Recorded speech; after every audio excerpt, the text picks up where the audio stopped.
Hello businessman, welcome in के I P के YouTube channel में आप सभी का स्वागत है। आज हम आपके साथ इस वीडियो में UP state specifics warehousing and logistic policies के बारे में इंफॉर्मेशन शेयर करेंगे। वेयर हाउसिंग सेक्टर्स या लॉजिस्टिक सेक्टर्स एक इंटीग्रेटेड सेक्टर्स है और आजकल जो वेयर हाउसिंग सेक्टर्स और लॉजिस्टिक सेक्टर के साथ जो 3PL का कॉन्सेप्ट है यानी थर्ड पार्टी लॉजिस्टिक का जो कॉन्सेप्ट है वो पूरे देश में बड़े स्तर पर बढ़ता जा रहा है। यदि आप भी वेयर हाउसिंग सेक्टर में या लॉजिस्टिक सेक्टर में या इनको हमें कंबाइन अगर बोलें कि स्टोरेज, ट्रांसपोर्टेशंस और इन्वेंट्री मैनेजमेंट्स का जो ये प्रोजेक्ट्स होते हैं जिनको हम लॉजिस्टिक प्रोजेक्ट्स भी बोलते हैं, यदि आप इनमें कोई इन्वेस्टमेंट प्लान कर रहे हैं तो भारत सरकार द्वारा सेंट्रल गवर्नमेंट और जो स्टेट स्पेसिफिक गवर्नमेंट्स हैं ये बहुत ज़्यादा इस sector specifics incentives, subsidy, benefit line up करते हैं। जैसा कि आप सभी को पता है कि जो ये वेयर हाउसिंग या जो स्टोरेज नीड है अब डे बाय डे बढ़ती जा रही है।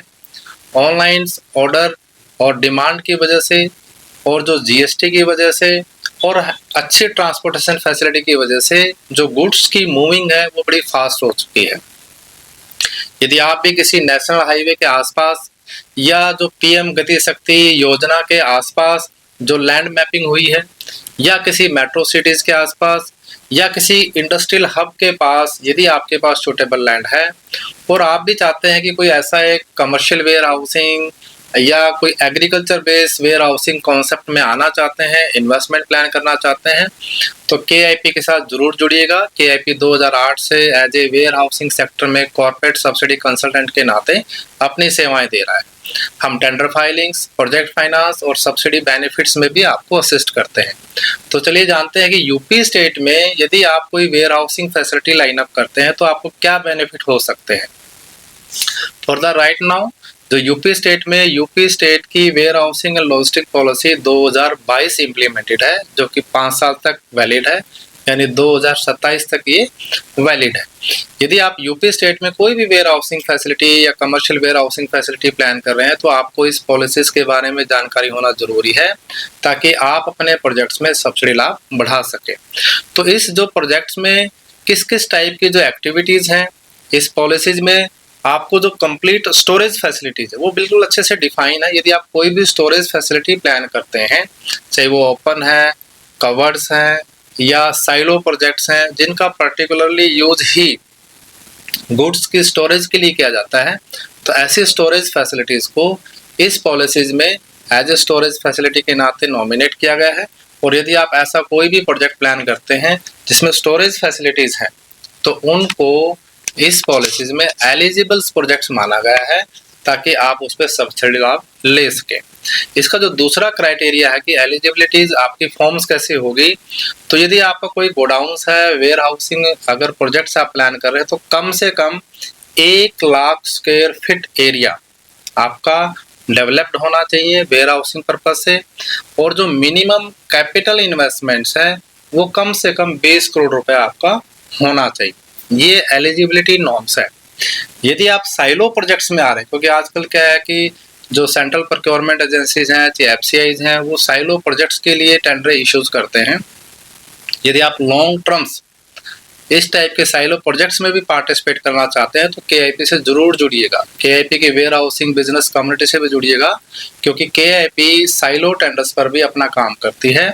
साइलो टेंडर फाइलिंग्स पे और उस पर जो सब्सिडी प्लानिंग में भी हम असिस्ट करते हैं, प्रोजेक्ट फाइनेंस पे भी हम उसको असिस्ट करते हैं। तो अगर यदि आप साइलो प्रोजेक्ट्स डेवलप कर रहे हैं तो उसमें कम से कम जो कंडीशन है वो 4 एकड़ की है और जो इन्वेस्टमेंट क्राइटेरिया है वो 30 एकड़ का है। यानी नॉर्मल वेयर हाउसिंग है तो वो 1 लाख स्क्वायर फीट और जो है इन्वेस्टमेंट वो 20 करोड़, और यहाँ यदि आप साइलो प्रोजेक्ट्स प्लान कर रहे हैं तो कम से कम 4 एकड़ का जगह हो आपके पास और जो मिनिमम कैपिटल इन्वेस्टमेंट है वो 30 करोड़ का आपका होना चाहिए। तो ये एलिजिबिलिटी नॉर्म्स हैं। जो टोटल जो फिक्स कैपिटल इन्वेस्टमेंट्स हैं उसमें लैंड की कॉस्ट भी शामिल होती है जो कि maximum 40% of total project cost तक का हो सकती है। इसके अलावा बिल्डिंग कॉस्ट है, इक्विपमेंट कॉस्ट है, वो भी इसमें शामिल की जाती है for the purpose of subsidy calculations. अब जो इसमें सब्सिडी पैटर्न्स हैं वो 2 तरीके से हैं। एक फ्रंट एंड जो है आपको सब्सिडी लाभ है, एक बैक एंडेड जो है सब्सिडीज है। यानी फ्रंट एंड जब भी आप प्रोजेक्ट चालू करते हैं तो कौन कौन से लाभ आपको मिलते हैं, इसमें सबसे पहला है स्टाम्प ड्यूटी का एग्जम्पशंस। यदि आप लैंड बाइंग करते हैं तो स्टाम्प ड्यूटी का एग्जम्पशंस है।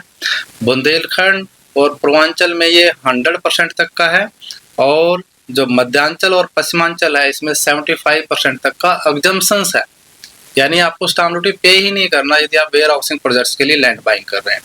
इसके अलावा जो लैंड का जो यूज कन्वर्जेंस होता है, यानी आपको जब लैंड कन्वर्जेंस फी पे करनी होती है तो उसका भी 75% तक आपका वेव ऑफ है। इसके साथ साथ अगर आप डेवलपमेंट चार्ज लगाते हैं उसका भी 75% तक का आपको वेव ऑफ है। ये फ्रंट एंड बेनिफिट्स है, इससे प्रोजेक्ट कॉस्ट आपकी रिड्यूस हो जाती है।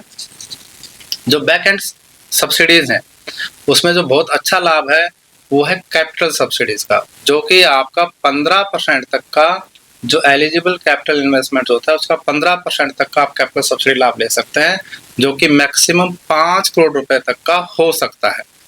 ये बहुत अच्छा बेनिफिट है, इससे आपके कैपिटल कॉस्ट रिड्यूस हो जाती है।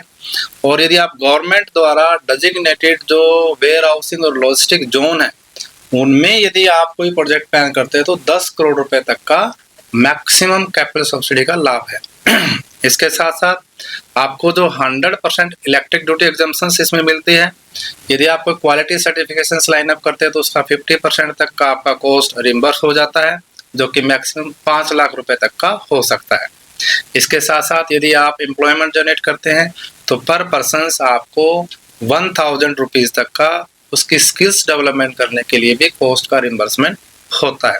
तो बहुत अच्छे बेनिफिट फ्रंट एंड में और बैक एंड में भी आपको इस पॉलिसीज में लाइन अप है। तो यदि आप यूपी स्टेट्स में कोई भी वेयर हाउसिंग प्रोजेक्ट प्लान कर रहे हैं तो उसकी राइट बिजनेस मॉडलिंग के साथ साथ उसकी राइट सब्सिडी प्लानिंग जरूर कीजिएगा। सब्सिडी प्लानिंग्स के लिए आप केआईपी से जरूर कनेक्ट कीजिएगा। इसके साथ साथ यदि आप यूपी स्टेट के अलावा भी भारत के किसी और स्टेट में वेयर हाउसिंग सेक्टर में, लॉजिस्टिक सेक्टर में अगर आप इन्वेस्टमेंट प्लान करना चाह रहे हैं या कर रहे हैं तो केआईपी द्वारा designs warehousing sector specific guide book को जरूर डाउनलोड कीजिएगा। इस बुक में 16 स्टेट स्पेसिफिक्स हमने जो गवर्नमेंट के इंसेंटिव्स हैं, सब्सिडी बेनिफिट्स हैं, वो आपके लिए समराइज किए हैं ताकि आप अकॉर्डिंगली सब्सिडी प्लानिंग कर पाएं। इस बुक को डाउनलोड करने का लिंक वीडियो के डिस्क्रिप्शन में है। इसके साथ साथ KIP4business.com पर भी आप विजिट कर सकते हैं। वहाँ पर भी वेयर हाउसिंग सेक्टर स्पेसिफिक, चाहे वो एग्रीकल्चर गोडाउन्स हैं या कमर्शियल गोडाउन्स हैं, स्टेट स्पेसिफिक पॉलिसीज हैं, इनसे रिलेटेड गाइड बुक भी आप डाउनलोड कर सकते हैं। तो बने रहिएगा KIP के साथ। यूट्यूब चैनल को जरूर सब्सक्राइब कीजिएगा, बेल आइकन को प्रेस कीजिएगा ताकि ऐसे अपडेट्स आपको रेगुलर मिलते रहे। तो once again welcome in KIP for warehousing sector specific business opportunities and subsidy plannings. Thank you.